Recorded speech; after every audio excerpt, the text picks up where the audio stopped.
Last lecture में मैंने आपको बताया कुछ क्ले मिनरल्स के बारे में, सच एज कायोलिनाइट, मोंटीमोर्लोनाइट, हैलोसाइट एंड इलाइट। ठीक है, इसके अलावा मैंने आपको फिर बताया डिफ्यूज डबल लेयर के बारे में, वो क्या होता है। तो आज हम नया टॉपिक स्टार्ट करेंगे, that is known as base exchange capacity. Clay minerals आपको पता है वो बने होते हैं बेसिक स्ट्रक्चरल यूनिट्स के, that is silica sheet and gibbsite sheet. अब ये silica sheet and gibbsite sheet के सरफेस पे एक नेगेटिव चार्ज होता है। क्यों नेगेटिव चार्ज होता है? बिकॉज सिलिका शीट में सरफेस पे ऑक्सीजन एटम्स होते हैं जो नेगेटिवली चार्ज होते हैं, जबकि गिब्साइट शीट के सरफेस पे हाइड्रोक्सिल एटम्स होते हैं वो भी नेगेटिवली चार्ज होते हैं। इसलिए हम कहते हैं जो सिलिका शीट है या गिब्साइट शीट है इनके सरफेस पे नेगेटिव चार्ज होता है, जबकि मेटल आयंस और जो पॉजिटिवली चार्ज होते हैं वो ऑक्यूपाई करते हैं कौन से सेंट्रल पोजीशन इन शीट्स में, वो आपको पता है। ठीक है, तो अगर एक क्ले पार्टिकल जो है ओवरऑल उसका चार्ज न्यूट्रल होगा, बट सरफेस पे उस पे चार्ज क्या होता है? नेगेटिव होता है, बिकॉज ऑफ दीज रीजंस। इसके अलावा आइसोमॉर्फस सब्स्टिट्यूशन होती है, एक्सेप्ट कायोलिनाइट, मोंटीमोर्लोनाइट और इलाइट में क्या होता है? आइसोमॉर्फस सब्स्टिट्यूशन होता है, जिस वजह से सरफेस पे नेगेटिव चार्ज क्या होता है? इंक्रीज। अब पानी में क्या होता है? पॉजिटिवली चार्ज्ड आयंस या जिनको हम कैटायंस कहते हैं वो अट्रैक्ट होते हैं towards these negatively charged surface of the clay particles. ठीक है, मैंने कहा पानी में क्या होता है, अब पानी में जो कैटायंस होते हैं, पॉजिटिवली चार्ज्ड आयंस होते हैं, वो अट्रैक्ट होते हैं towards the negatively charged surface of this clay particles, और वो उस क्ले पार्टिकल को इलेक्ट्रिकली न्यूट्रल रेंडर करता है, इलेक्ट्रिकली न्यूट्रल बनाता है। ठीक है, अब डिफरेंट क्ले पार्टिकल्स जो है उनकी डिफरेंट चार्ज डिफिशिएंसी होती है, और वो उनकी एबिलिटी वो कितने इन पॉजिटिव आयंस को एब्जॉर्ब करे वो एबिलिटी भी डिफरेंट होती है। ठीक है, अब यही ability of the clay particles to absorb the cations on its surface, इसको हम कहते हैं बेस एक्सचेंज कैपेसिटी। मैंने कहा पानी में क्या होता है, जो कैटायंस होते हैं वो अट्रैक्ट होते हैं towards the negatively charged surface of these clay particles. ठीक है, और जब वो अट्रैक्ट होते हैं वो उस क्ले पार्टिकल को इलेक्ट्रिकली न्यूट्रल बनाते हैं। ठीक है, अब डिफरेंट क्ले पार्टिकल्स की चार्ज डिफिशिएंसी जो है वो डिफरेंट होती है। ठीक है, और वो उनकी ability to absorb the cations वो भी डिफरेंट होती है।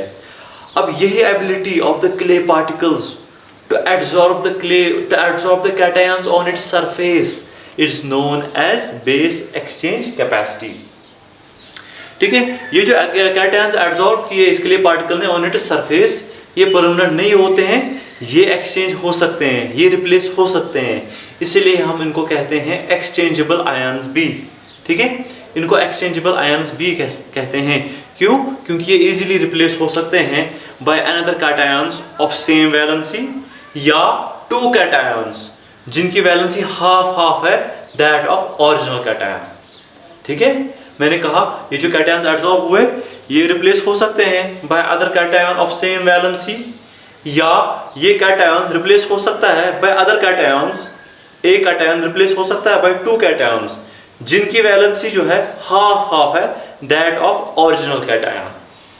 ठीक है, अब बेस एक्सचेंज कैपेसिटी जो है वो हम एक्सप्रेस करते हैं in terms of total number of cations absorbed और exchanged per 100 gram of soil. ठीक है, बेस एक्सचेंज कैपेसिटी हम एक्सप्रेस करते हैं total number of cations absorbed और exchanged per 100 gram of soil, या कन्वेंशनली हम इसको एक्सप्रेस करते हैं in terms of milliequivalent. ठीक है, कन्वेंशनली हम बेस एक्सचेंज कैपेसिटी को एक्सप्रेस करते हैं in terms of milliequivalent, और एक मिली इक्विवेलेंट होता है बराबर 6 × 10⁻20 इलेक्ट्रॉनिक चार्जेस।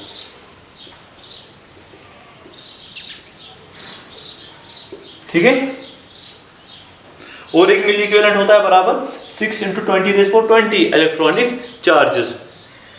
तो दैट मीन्स अगर किसी सॉइल की बेस एक्सचेंज कैपेसिटी है 1 मिली equivalent per 100 gram of soil, ठीक है, तो इसका मतलब क्या है? तो इसका मतलब ये है कि 100 ग्राम ऑफ सॉइल जो है वो एब्जॉर्ब या एक्सचेंज करेगा 6 into 10 raised power 20 electronic charges. ठीक है, अगर एडजॉर्बिंग आयन्स या एक्सचेंजेबल आयन्स यूनिवैलेंट है सच एज सोडियम। ठीक है, मैंने कहा अब अगर किसी सॉइल की बेस एक्सचेंज कैपेसिटी है 1 मिली इक्विवेलेंट पर 100 ग्राम, तो इसका मतलब क्या है? इसका मतलब ये है उस सॉइल का 100 ग्राम एक्सचेंज करेगा या एडजॉर्ब करेगा 6 into 10 raised power 20 electronic charges. But अगर एक्सचेंजेबल आयन्स या एडजॉर्बल आयन्स यूनिवैलेंट हो जिनकी वैलेंसी 1 है सच एज सोडियम, बट अगर एडजॉर्बिंग आयन्स या एक्सचेंजेबल आयन्स डाइवैलेंट है सच एज कैल्शियम 2 पॉजिटिव, तब हम उस सॉइल के लिए कहेंगे 1 मिली equivalent per 100 gram of soil होगा बराबर, that means 100 gram of soil will adsorb, इसको डिवाइड बाय 2 करेंगे तो कितना आएगा 3 into 20 raised power 20 electronic charges. ठीक है, मैंने कहा अगर एडजॉर्बिंग आयन्स डाइवैलेंट है जिनकी वैलेंसी 2 है, then 1 milli equivalent per 100 gram of soil का मतलब होगा that 100 gram of soil will adsorb 3 into 20 raised power 20 electronic charges. ठीक है, और वो एडजॉर्बिंग आयन्स क्या होंगे? डाइवैलेंट होंगे, कैल्शियम 2 पॉजिटिव। या हम कह सकते हैं कि 100 ग्राम्स ऑफ सॉइल जो है वो एडजॉर्ब करेगी या रिप्लेस करेगी 3 into 20 raised power 20 cations. Cations कौन से है यहाँ पे? कैल्शियम 2 पॉजिटिव या कोई और डाइवैलेंट कैटायन। अब एक और डेफिनेशन के हिसाब से 1 मिली equivalent is equal to 1 milligram of hydrogen. ठीक है, एक और डेफिनेशन के हिसाब से 1 मिली इक्विवेलेंट होता है बराबर 1 मिलीग्राम ऑफ हाइड्रोजन या कोई और equivalent material which will replace 1 milligram of hydrogen. ठीक है, या कोई और मटेरियल इक्विवेलेंट मटेरियल जो रिप्लेस करेगा 1 मिलीग्राम ऑफ हाइड्रोजन। कैल्शियम एक एलिमेंट है जो रिप्लेस करता है हाइड्रोजन को। ठीक है, अब हम देखेंगे कि कितने मिलीग्राम ऑफ कैल्शियम रिप्लेस करेगा 1 मिलीग्राम ऑफ हाइड्रोजन। गौर से देखना, हाइड्रोजन का मॉलिक्यूलर वेट कितना है? 1, और कैल्शियम का मॉलिक्यूलर वेट कितना है? 40। तो हम कहते हैं जब चूंकि कैल्शियम रिप्लेस करता है हाइड्रोजन को, तो हम कहते हैं 40 मिलीग्राम ऑफ कैल्शियम रिप्लेस करेगा 1 मिलीग्राम ऑफ हाइड्रोजन, जो कि बिल्कुल गलत है। क्यों गलत है? गौर से देखना, हाइड्रोजन की वैलेंसी कितनी है? 1 पॉजिटिव है। कैल्शियम की वैलेंसी कितनी है? 2 पॉजिटिव है। जो दैट मींस हाइड्रोजन जो है वो यूनिवैलेंट है, बट कैल्शियम जो है वो डाइवैलेंट है, उसकी 2 वैलेंसीज है। ठीक है, तो अब हम देखेंगे कि कितने मिलीग्राम कैल्शियम रिप्लेस करेगा 1 मिलीग्राम ऑफ हाइड्रोजन।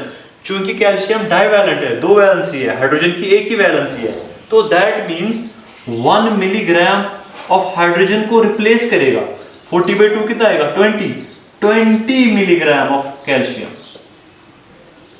तो that means 1 milligram of hydrogen को रिप्लेस करेगा 20 मिलीग्राम ऑफ कैल्शियम।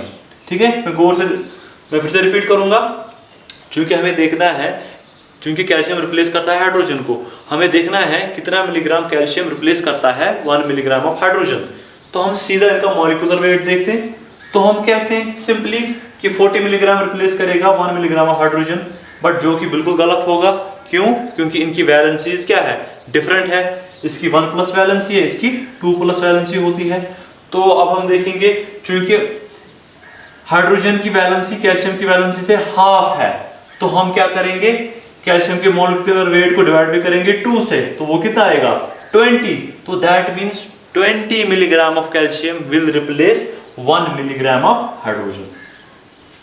ठीक है, चूंकि हमने 1 मिलीग्राम ऑफ हाइड्रोजन को रखा था 1 मिली इक्विवेलेंट, तो that means in terms of calcium 1 milli equivalent होगा बराबर 20 मिलीग्राम ऑफ कैल्शियम। ठीक है, मान लो आपके पास एक सॉइल है जिसने एब्जॉर्ब किया 60 मिलीग्राम ऑफ कैल्शियम पर 100 ग्राम ऑफ सॉइल। ठीक है, मान लो आपके पास एक ड्राई सॉइल है जिसने एब्जॉर्ब किया 60 मिलीग्राम ऑफ कैल्शियम आयंस पर 100 ग्राम ऑफ सॉइल। तो कितने मिली इक्विवेलेंट हो गए? तो सिंपली वो हम देखेंगे 60 को डिवाइड करेंगे 1 मिली इक्विवेलेंट से इन टर्म्स ऑफ कैल्शियम, वो कितना है 20, तो आएगा 20, तो आएगा simply 3 milli equivalent per 100 gram of soil.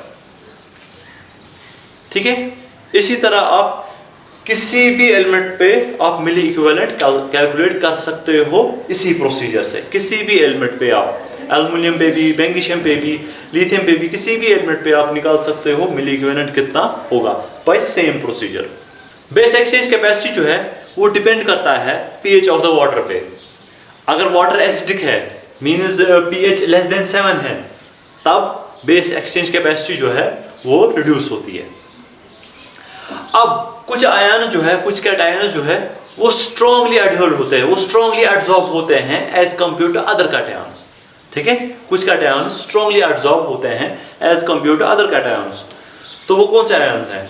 Obviously जिन आयन्स की वैलेंसी ज्यादा है वो पहले एब्जॉर्ब होते हैं, वो रिप्लेस करते हैं other cations of lower valency. ठीक है, या अगर आपके पास अगर सॉइल में 2 आयन्स है ऑफ सेम वैलेंसी, ठीक है, अगर सॉइल में 2 आयन्स है ऑफ सेम वैलेंसी, तो कौन सा एब्जॉर्ब होगा? तो वो आयन, उन 2 में से वो आयन जिसका साइज ज्यादा होगा वो एब्जॉर्ब होगा और वो रिप्लेस करेगा पुराने वाले आयन को जिसकी हालांकि जिनकी वैलेंसी सेम है। अब जो ऑर्डर ऑफ एफिनिटी है इन कैटायंस का वो ये है, सबसे ज्यादा एफिनिटी होती है एल्युमिनियम आयन्स की, क्योंकि उनकी वैलेंसी भी सबसे ज्यादा होती है। उसके बाद आते हैं कैल्शियम आयन्स, उसके बाद आता है मैग्नीशियम आयन, उसके बाद आता है अमोनियम आयन,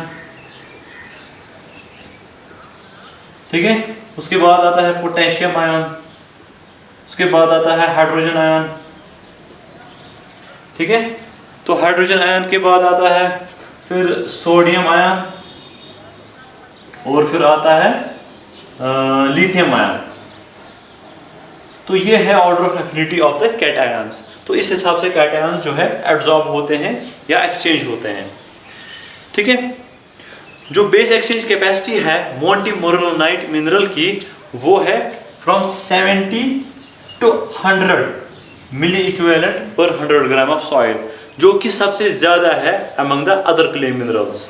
ठीक है, काओलिनाइट मिनरल की जो बेस एक्सचेंज कैपेसिटी है वो है 4 मिली equivalent per 100 gram of soil.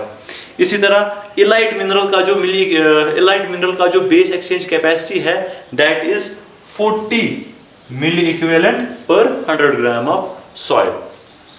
अब ये जो है कैटायन एक्सचेंज का प्रिंसिपल ये हम यूज कर सकते हैं प्रैक्टिकली कुछ फील्ड प्रॉब्लम्स में।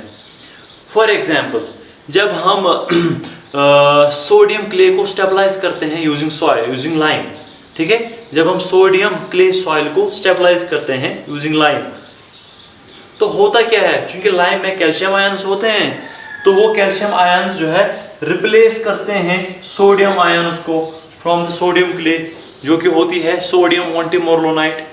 ठीक है, तो जब आपने उस सोडियम मोंटी-मोर्लोनाइट क्ले में को स्टेबलाइज किया लाइम से मिलाया, तो होता क्या है, लाइम की जो कैल्शियम है वो रिप्लेस करता है सोडियम फ्रॉम द मोंटी-मोर्लोनाइट, क्योंकि कैल्शियम की वैलेंसी 2 पॉजिटिव है, जिस वजह से वहां पे नेगेटिव चार्ज क्या होता है, कम होता है, और कम वाटर फिर वो सॉइल एब्जॉर्ब करती है, जिसकी वजह से वो सॉइल फिर स्वेल जो है कम करती है। नेक्स्ट टॉपिक है हमारा क्ले पार्टिकल इंटरैक्शन। आपको पता है clay particles are surrounded by absorbed water layers. ठीक है, जब ये क्ले पार्टिकल्स क्लोज आते हैं तो ये इंटरैक्ट करते हैं through these absorbed water layers. जब ये क्ले पार्टिकल्स क्लोज आते हैं तो ये इंटरैक्ट करते हैं through these absorbed water layers, with the result वहां पे डिफरेंट सॉइल स्ट्रक्चर बन जाता है।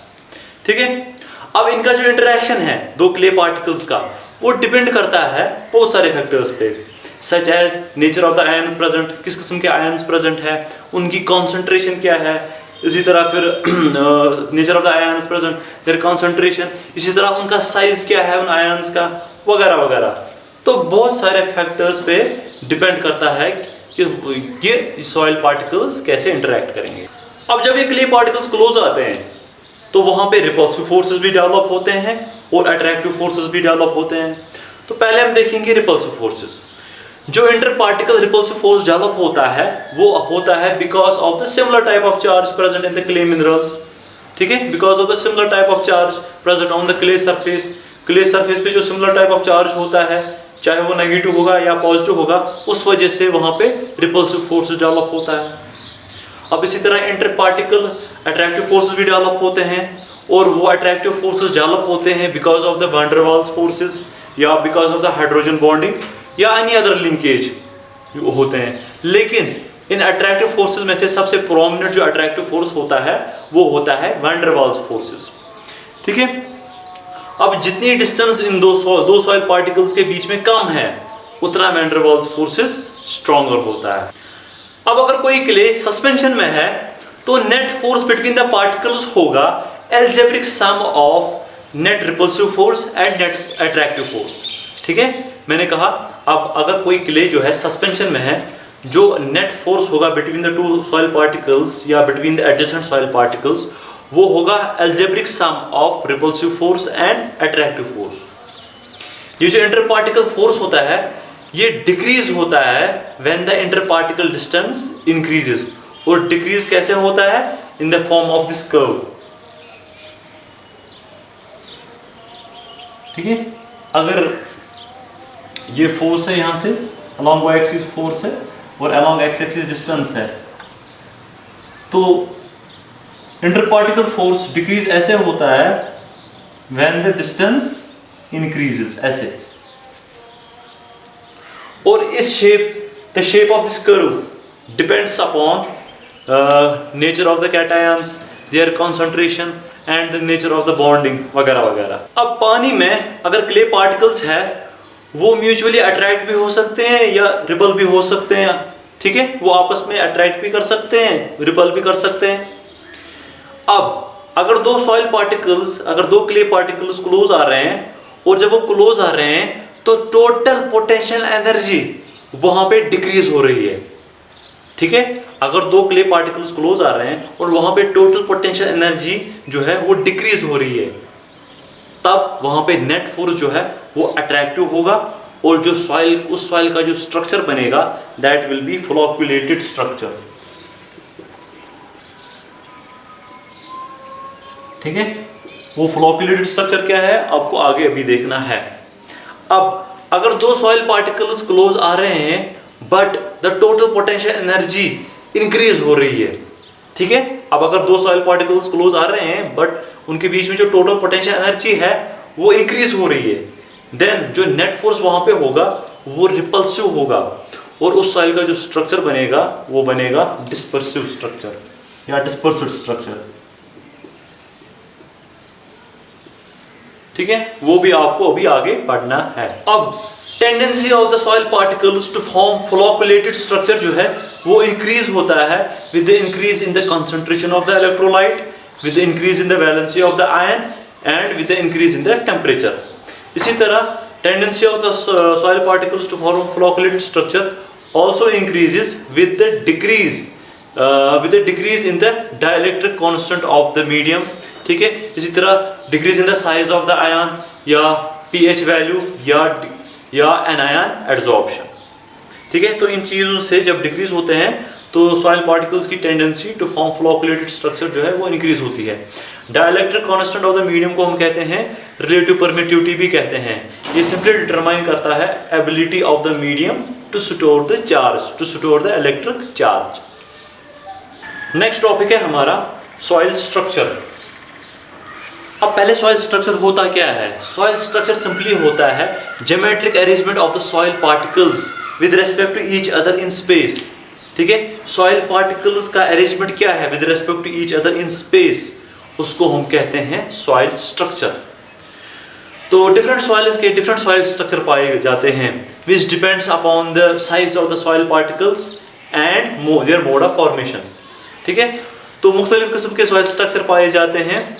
तो पहला जो सॉइल स्ट्रक्चर पाया जाता है that is known as single grained soil structure.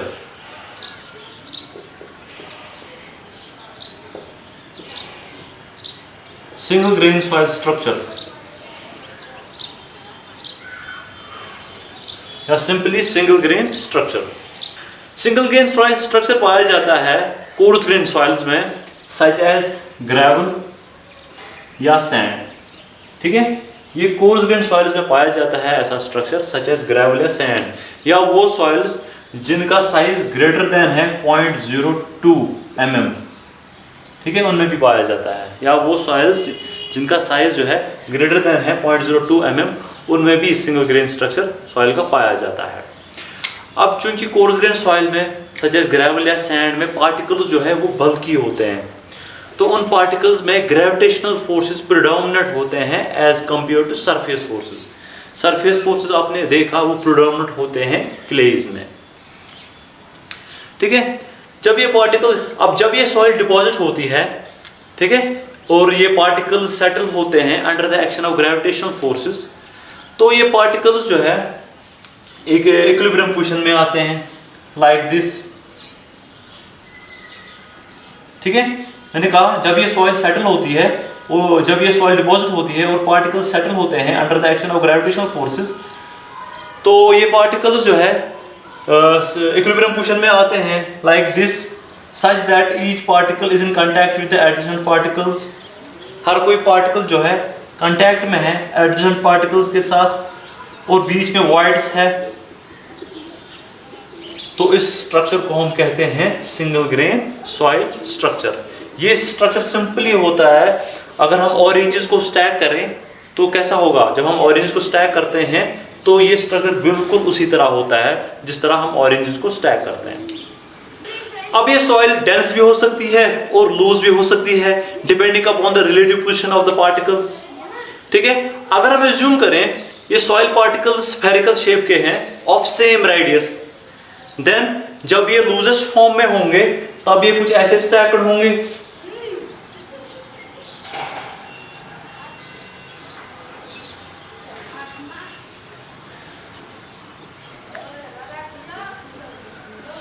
ठीक है, मैंने कहा depending upon the relative position of the particles ये सॉइल जो है लूज भी हो सकती है, डेंस भी हो सकती है। अगर हम एज्यूम करें ये जो सॉइल पार्टिकल्स है ये स्फेरिकल शेप के हैं और इनकी रेडियस जो है सेम है, तो जब ये लूजेस्ट फॉर्म में होगी ये सॉइल तो ये कुछ ऐसे होगी, और इस टाइम पे जो वाइड रेशो होगा वो सबसे मैक्सिमम होगा। वो कितना होगा, वो होगा 0.90। ठीक है, अब अगर ये सॉइल डेंसेस्ट फॉर्म में है तो पार्टिकल स्टैक्ड कुछ ऐसे होंगे।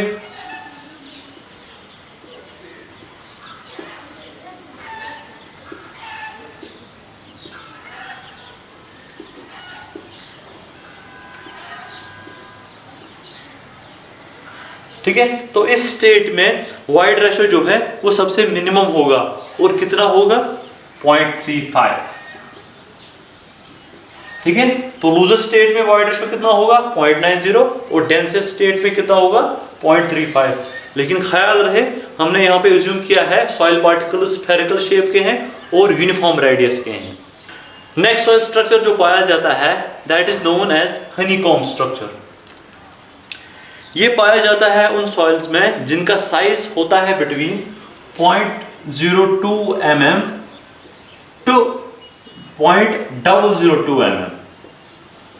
ठीक है, उन सॉइल्स में ये स्ट्रक्चर पाया जाता है, मींस कोर्स ग्रेन सॉइल ही आएंगे। ठीक है, अब इन सॉइल्स में हालांकि ग्रेविटेशनल फोर्सेस ही प्रिडोमिनेंट होते हैं, बट इनमें कुछ हद तक सरफेस फोर्सेस भी एक्टिव होते हैं, जिस वजह से इन सॉइल्स में कोहेशन भी होता है थोड़ा सा। ठीक है, मैंने कहा हालांकि इन सॉइल्स में ग्रेविटेशनल फोर्सेस ही प्रिडोमिनेंट होते हैं, लेकिन कुछ हद तक इनमें सरफेस फोर्सेस भी होते हैं, जिस वजह से इन सॉइल पार्टिकल्स के बीच में कोहेशन आता है। हालांकि ये सॉइल्स जो है कोई प्लास्टिसिटी बिहेवियर नहीं दिखाते हैं, लेकिन इन पार्टिकल्स के बीच में थोड़ा सा कोहेशन होता है। जब फाइन सैंड और सिल्टी सॉइल जो है सेटल करती है तो उनके पार्टिकल्स जो है बॉन्ड बनाते हैं, सच दैट वो पार्टिकल जो है जो बॉन्ड बनाते हैं वो ब्रिज करते हैं एक लार्ज वॉइड को। ठीक है, मैंने कहा जब फाइन सैंड या सिल्ट के पार्टिकल सेटल करते हैं तो वो पार्टिकल आपस में बॉन्ड बनाते हैं, सच दैट वो पार्टिकल जो है वो ब्रिज करते हैं एक लार्ज वॉइड को। वो पार्टिकल्स ब्रिज करते हैं एक लार्ज वॉइड को लाइक दिस।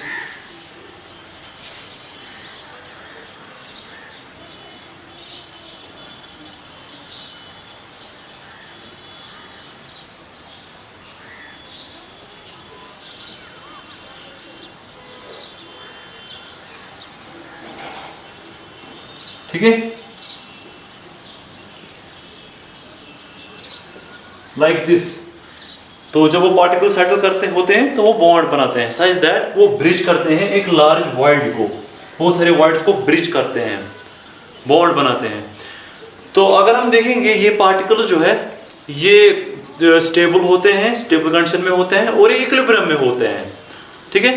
तो ये सॉइल जो है, ये सॉइल पार्टिकल्स जो है एक स्केलेटन बनाते हैं और शेप्ड स्केलेटन बनाते हैं, ठीक है।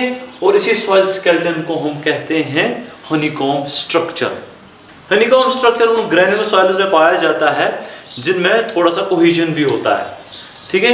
जो सॉइल पार्टिकल्स होते हैं वो अपनी पोजीशन पे होते हैं because of the mutual attraction, ठीक है। म्यूचुअल अट्रैक्शन की वजह से सॉइल पार्टिकल्स जो है अपनी पोजीशन पे होते हैं।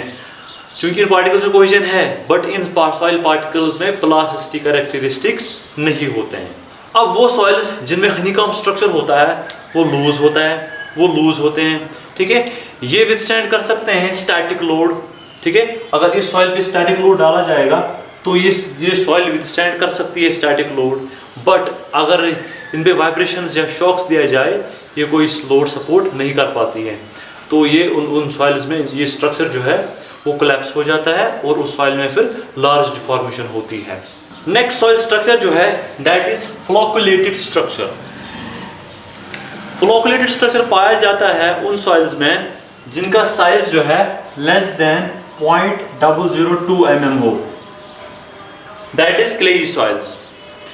और इन सॉइल्स में चूंकि सरफेस एरिया ज़्यादा होता है, इन सॉइल के पार्टिकल्स में सरफेस एरिया ज़्यादा होता है तो स्पेसिफिक सरफेस ज़्यादा होता है। तो उस वजह से इन सॉइल्स में सरफेस फोर्सेस ज़्यादा प्रेडोमिनेंट होते हैं as compare to the gravitation forces, ठीक है। मैंने कहा चूंकि इन क्ले पार्टिकल्स के सरफेस जो है सरफेस एरिया जो है ज़्यादा होता है तो स्पेसिफिक सरफेस इन सॉइल्स में ज़्यादा होता है, जिस वजह से जो सरफेस फोर्सेस है, सरफेस इलेक्ट्रॉनिक फोर्सेस या सरफेस इलेक्ट्रिक फोर्सेस जो होते हैं वो प्रेडोमिनेंट होते हैं as compare to the gravitational forces.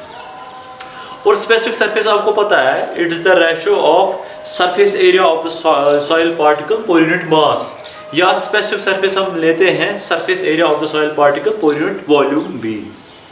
अब आपको पता है इन क्ले पार्टिकल्स के सरफेस पे नेगेटिव चार्ज होता है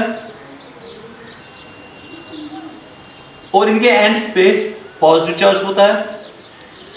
जब दो क्ले पार्टिकल्स इंटरेक्ट करते हैं और वहां पे पोटेंशियल एनर्जी डिक्रीज होती है तब वहां पे नेट फोर्स जो होगा वो अट्रैक्टिव होगा और वहां पे जो स्ट्रक्चर बनेगा वो बनेगा फ्लोकुलेटेड स्ट्रक्चर।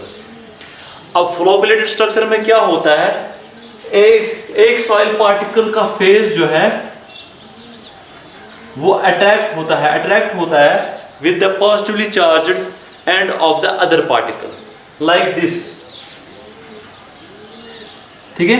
मैंने कहा फ्लोकुलेटेड स्ट्रक्चर में क्या होता है, एक पार्टिकल का फेस या सरफेस जो है वो कनेक्टेड होता है, अट्रैक्टेड होता है with the positively charged edge of the other particle like this, ठीक है। इसी तरह यहाँ से जो ये पार्टिकल जो है यहाँ पे पॉजिटिव होगा तो ये बॉन्ड बनाएगा with the face of other particle, फिर ये वहाँ पे यहाँ से पॉजिटिव होगा तो ये बॉन्ड बनाएगा with the negatively charged face of other particle like this. इसी तरह फिर ऐसे पार्टिकल्स कनेक्ट होते हैं तो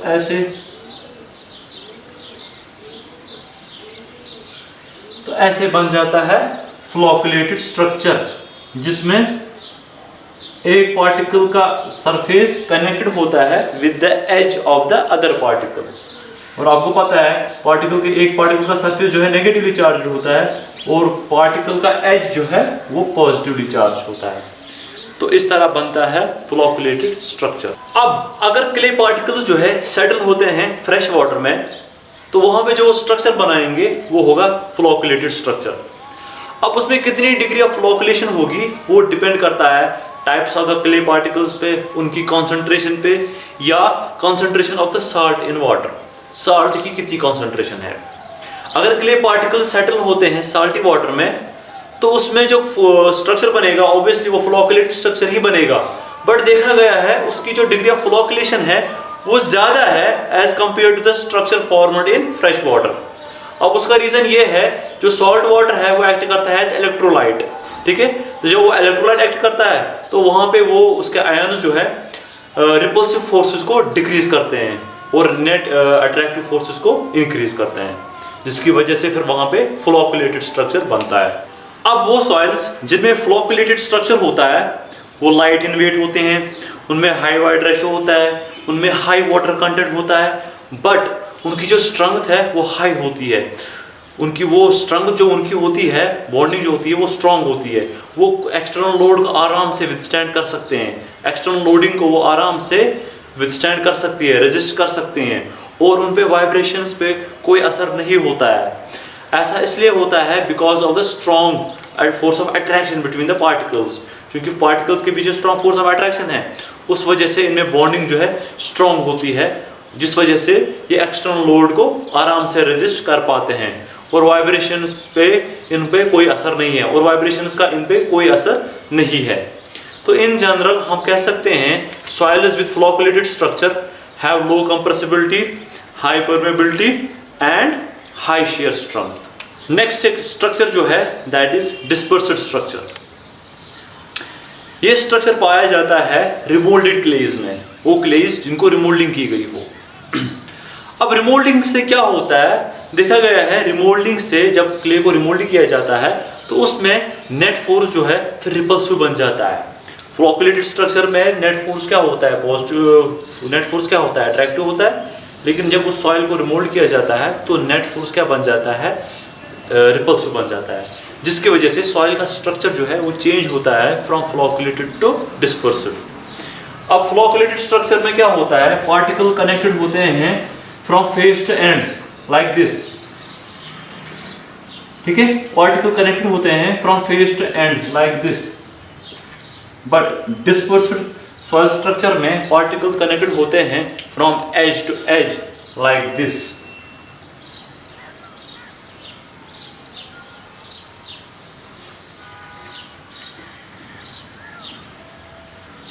ठीक है, मैं फिर से थोड़ा सा रिपीट करूंगा। ये स्ट्रक्चर पाया जाता है रिमोल्डेड क्लेज में। अब रिमोल्ड जब क्लेज को रिमोल्ड किया जाता है तो वहां पे नेट फोर्स क्या बन जाता है, रिपल्सिव बन जाता है, जिसकी वजह से सॉइल का स्ट्रक्चर चेंज होता है from flocculated to dispersed structure. अब फ्लोकुलेटेड स्ट्रक्चर में क्या होता है, एंड टू फेस कॉन्फ़िगरेशन होती है या फेस टू एंड कॉन्फ़िगरेशन होती है पार्टिकल्स की, जबकि डिस्पर्स्ड स्ट्रक्चर में क्या होती है, एज टू एज कॉन्फ़िगरेशन होती है सॉइल पार्टिकल्स की। अब सॉइल जो डिस्पर्स्ड स्टेट में होती है उसमें लो शेयर स्ट्रेंथ होती है, हाई कंप्रेसिबिलिटी होती है, ठीक है, और लो परमेबिलिटी होती है। अब इसमें जो शेयर स्ट्रेंथ जो है वो कम होती है, क्यों, क्योंकि रिमोल्डिंग की वजह से इसमें लॉस ऑफ स्ट्रेंथ होती है, ठीक है। रिमोल्ड जब सॉइल को किया जाता है तो ऑब्वियसली इसकी शेयर स्ट्रेंथ जो है वो कम होती है। हाउएवर अगर इस सॉइल को ऐसे ही रखा जाता है फॉर सर्टेन टाइम पीरियड, ये कुछ लॉस स्ट्रेंथ वापस गेन करती है, पूरी भी गेन नहीं करती है, कुछ लॉस स्ट्रेंथ जो है कुछ हद तक अपनी लॉस स्ट्रेंथ वापस गेन करती है। जब इस क्ले को रिमोल्ड किया जाता है तो केमिकल इक्विलिब्रियम पार्टिकल्स का जो होता है विद आयंस, ठीक है, या फिर water molecules in the double layer, वो सारा डिस्टर्ब होता है, जिसकी वजह से इसमें क्या होती है, लॉस ऑफ स्ट्रेंथ होती है। लेकिन जब इस सॉइल को वहां पे ऐसे ही रखा जाता है फॉर सर्टेन टाइम पीरियड, वहां पे नए से केमिकल इक्विलिब्रियम रिएस्टैब्लिश होता है, ठीक है, जिस वजह से ये सॉइल जो है कुछ हद तक वापस सॉइल स्ट्रेंथ गेन करती है, और इस फिनोमेना को हम कहते हैं थिक्सोट्रॉपी, जो आपने पढ़ा होगा पहले यूनिट में।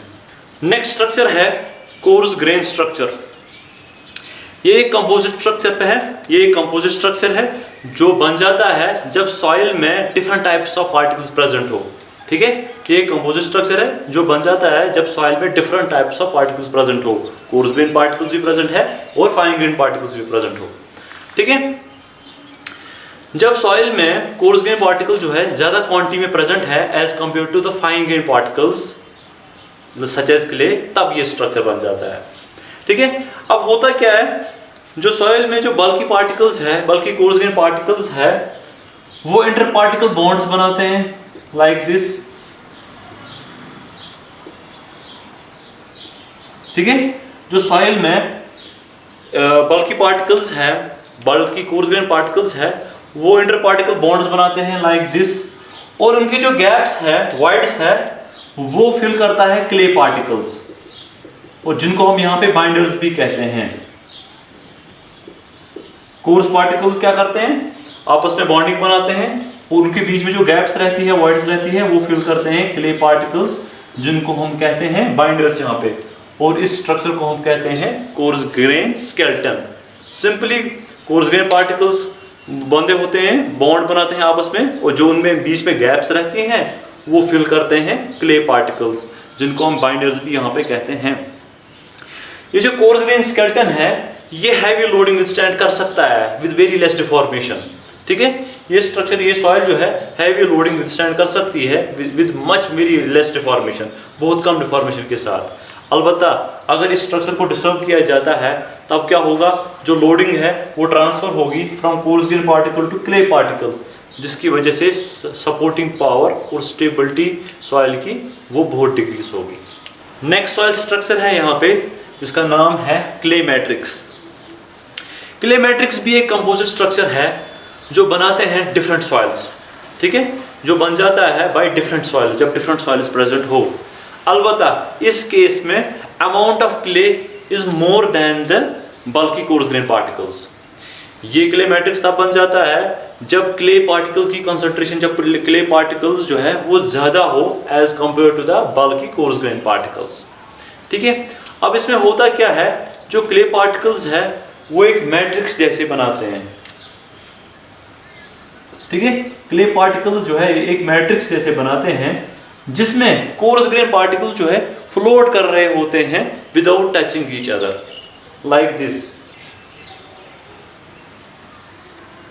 ठीक है, इसमें क्या होता है, क्ले मैट्रिक्स में क्या होता है, क्ले जो है, क्ले पार्टिकल्स जो है एक मैट्रिक्स जैसे बनाते हैं, एक मीडियम जैसे बनाते हैं, जिसमें कोर्स ग्रेन बल्की पार्टिकल्स जो है वो फ्लोट कर रहे होते हैं विदाउट टचिंग ईच अदर।